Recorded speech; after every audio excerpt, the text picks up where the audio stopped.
Bonjour et bienvenue dans ce tutoriel sur l'Observatoire national du bâtiment.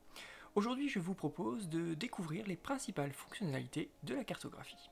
La cartographie permet de visualiser de nombreuses données sur le territoire par l'intermédiaire d'attributs thématiques à l'échelle du bâtiment.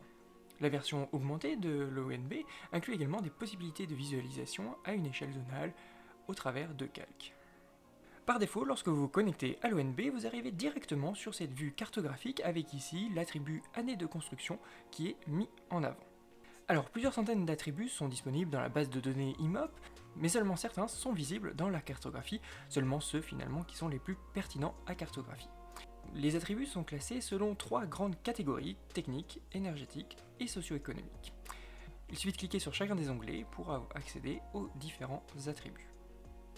Pour afficher un attribut particulier, il suffit de cliquer dans la barre ici à gauche et l'attribut s'affiche immédiatement dans la cartographie.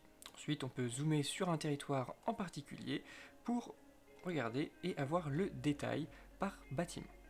Chaque attribut est composé de différentes modalités. Ces modalités segmentent la base de données, les données, en plusieurs sous-ensembles afin de pouvoir les exploiter au mieux.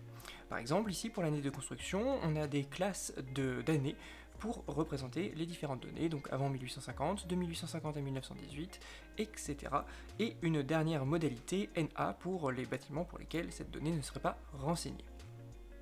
Ces modalités sont visibles en unités ou en pourcentage, et pour faire le switch, il suffit de cliquer ici à droite pour avoir les données en unités ou en pourcentage. De la même manière, on peut également faire le switch entre l'échelle de l'adresse ou l'échelle du logement.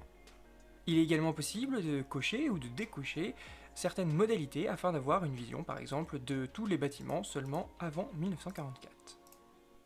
Dans ce cas, le nombre d'unités est automatiquement recalculé et les pourcentages sont calculés par rapport à uniquement les modalités sélectionnées.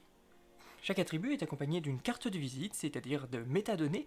C'est des données sur la donnée qui permettent de renseigner un petit peu sur la source, le millésime ou la fiabilité des données. Ici, pour l'année de construction, on a bien la source qui est issue des fichiers fonciers enrichis du CRMA, le millésime l'année 2022 et la fiabilité avec un seul petit plus. On peut d'ailleurs accéder aux détails de la fiabilité en cliquant sur le i juste ici, ce qui nous renseigne exactement sur la signification de chaque code couleur. Pour certains attributs, il est possible d'accéder à des fiches descriptives.